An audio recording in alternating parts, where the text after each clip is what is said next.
In this video, I'll show you how to use the Analyzer.Tools browser search to effectively find new suppliers and new products to sell on Amazon using the reverse sourcing method.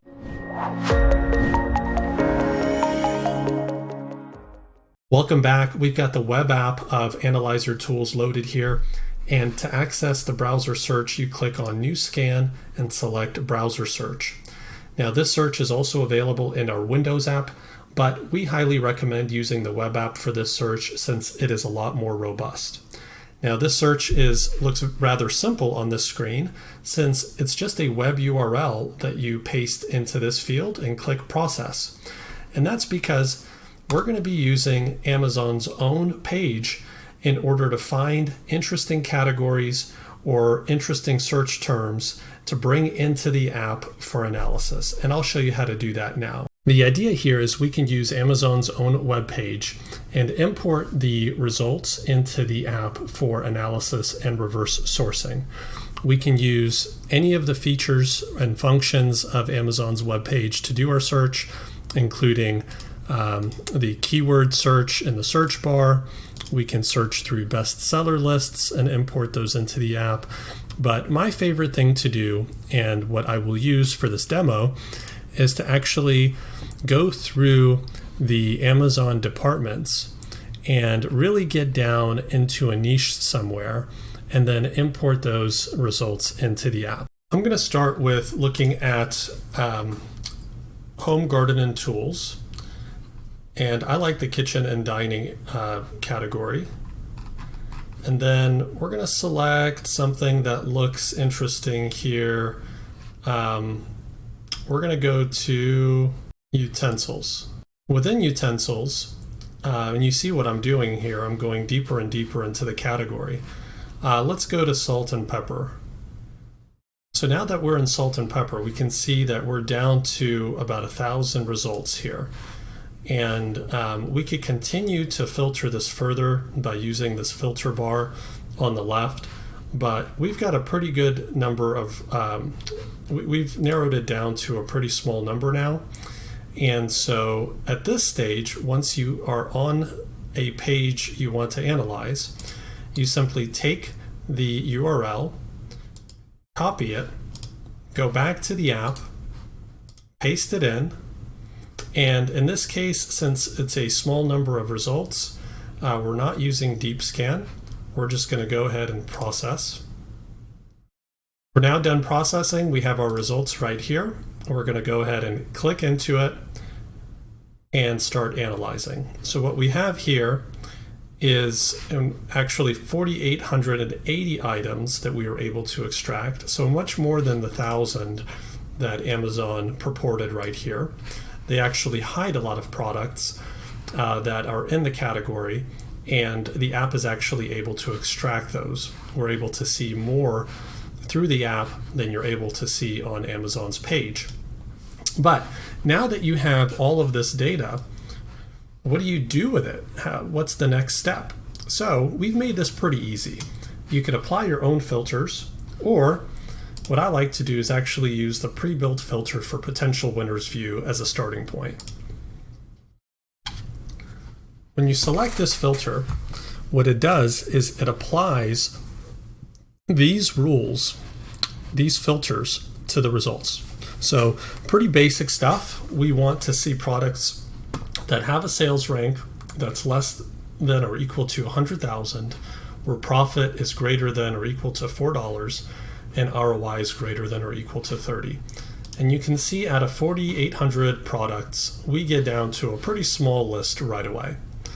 Now, you may ask, how do you calculate profit if you don't know what the cost of goods sold is? And that's a great question.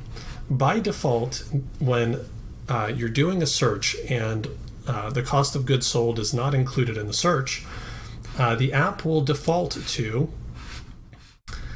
these settings right here. Purchase price assumptions. So it's going to assume a purchase price of 50% of sell price. So just to go back to where we were, we're going to apply the same view.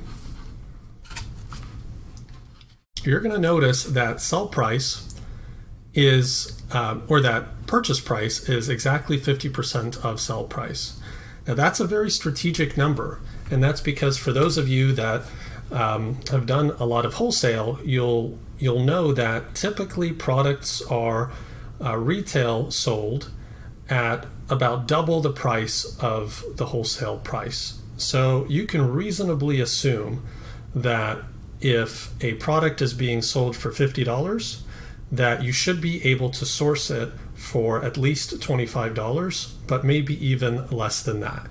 So this is just a threshold way to filter out the products that are going to be harder to make a margin on, and just focus on the ones that have some meat left on the bone, so to speak.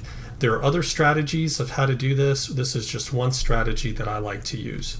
So now that we have this shorter list, the next step is we're going to go through and filter out Amazon seller, because we don't want to compete with Amazon. Now I've already pre-run this.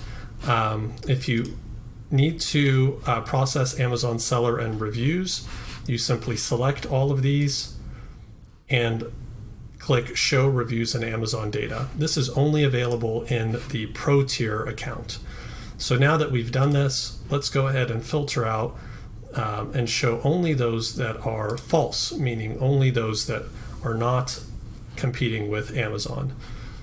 Now the next thing I like to do is bring in a column that's not in the standard view called Buy Box Contention.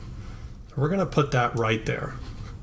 Now, Buy Box Contention is going to show me how many offers are FBA offers that are within 3% of the sell price, meaning that they are likely to be rotating the buy box and actually competing for the buy box.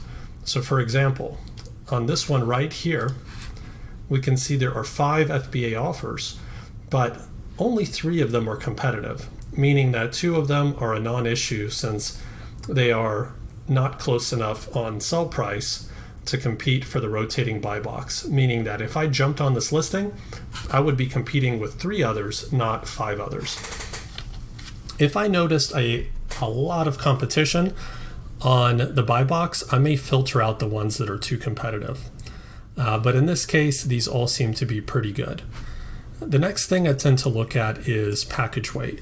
Now, since we're looking at salt shakers, these are all pretty light. So we're, but if we did see some heavy products, I may deploy a filter here as well since I don't like really heavy products. Now, at this point, you want to make sure that you have the correct additional expenses. In this case, we're applying an inbound shipping assumption of $1 per pound. And so if you wanted to change that, you could.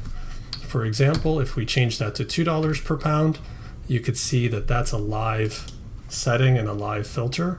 We're going to go back to $1 per pound there. So now that we're on this stage, I'd like to go in here and actually look at estimated sales and sort by estimated sales to see the highest selling products at the top. And I will actually go through each one now and see if there's an opportunity to reverse source. We're going to start with this top product right here. I'm going to click on it to see the product details. In the product details, I can see that the sales rank and the sales velocity has been pretty consistent. The average, the 365-day average is 48,000 sales rank, and for the last 90 days, it's actually been better than that.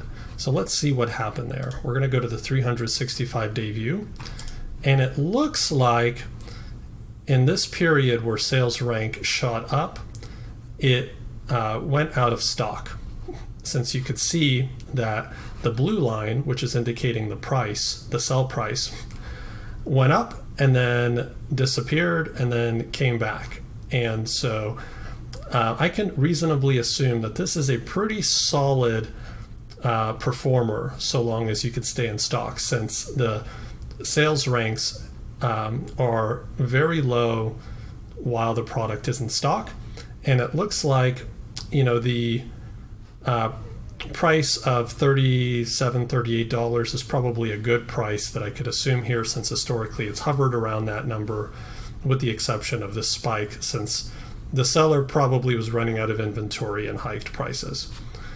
So with that said, it looks like a very viable product. And we can see that there are 3 FBA sellers. One of them is winning the buy box. You could see 2 of them are probably in contention. They're very close. And this one is probably less a problem because their price point is too much higher than $36, $37. They're probably not winning the buy box. So I really only have 2 sellers to compete with here. Looks promising. So the next step is I like to look at the product on Amazon. And this looks like a really interesting product. This definitely wasn't a planned product to demonstrate, which makes it even funnier. But let's see what we're working with here. One thing I like to do, and this is a little trick, is if you right-click in Chrome, you could actually do a reverse image search using Google Lens. So if we do that, it's actually going to show me what other websites are selling this product and the price points at which they're being sold. So it looks like it's being sold as low as $22, which makes me feel pretty good about my chances of sourcing this product at a price point low enough in order to make a profit. Remember, in order to make a 31% ROI, I need to be able to source this product for $18.38, and it looks like they're being sold in some places for as low as $20 and $22. So that price point for purchasing from the supplier seems reasonable to me. So we're going to continue to dig. So the next step is we're going to actually look up the brand. So the brand is Creepsville 666. Let's see what that gives us in a Google search. Creepsville 666 looks like is a website. I've actually looked at this wholesaler in the past, and we can, my next step here is to try to find some contact information to see if we could open a wholesale account. So I usually like to go to the bottom here, and they actually have a wholesale link. So in this case, I would fill out this form and ask for a price list and try to negotiate a price point to purchase this product after opening an account. And using the tool, I know that I need to purchase this product at $18.38 or lower in order to maintain my profit and ROI. I would probably go in and try to acquire this product. We need to put in a package quantity. I would try to acquire this product at $14. That would be a great acquisition. If I was successful, I would be making a $10 profit per sale with an ROI of close to 70%. Now that would be an amazing product to sell, especially given the sales per month here are 210. And we can actually do some math here and figure out what that means. So if there are 210 sales per month, let's assume there are 30 days in a month. That's about 6,300 sales per month. Now we already saw that there are only 2 competitive sellers on this product, and we would be the 3rd. So if we're able to rotate the buy box between us and 2 other sellers, this could be a product that is worth $2,100 per month in profits if we're able to source this product properly.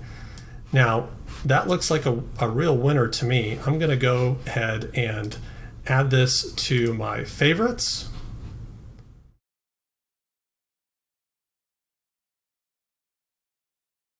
And move on to the next product. Now, what you would do is repeat this process for each one of these, and some of them are going to be duds, others are going to have potential, like the one we just looked at. The ones you want to avoid or be careful with are the ones that have IP restrictions, as shown here. You want to make sure that if you open an account with one of these, that they know you're selling on Amazon, so you avoid IP issues. But otherwise, that is how you reverse source using the browser search on Analyzer.Tools. If you have any questions, let us know. Please follow us on Facebook and YouTube and Twitter, our social pages, for news and updates and new feature rollouts and more videos like this. Thanks, and hope you enjoy.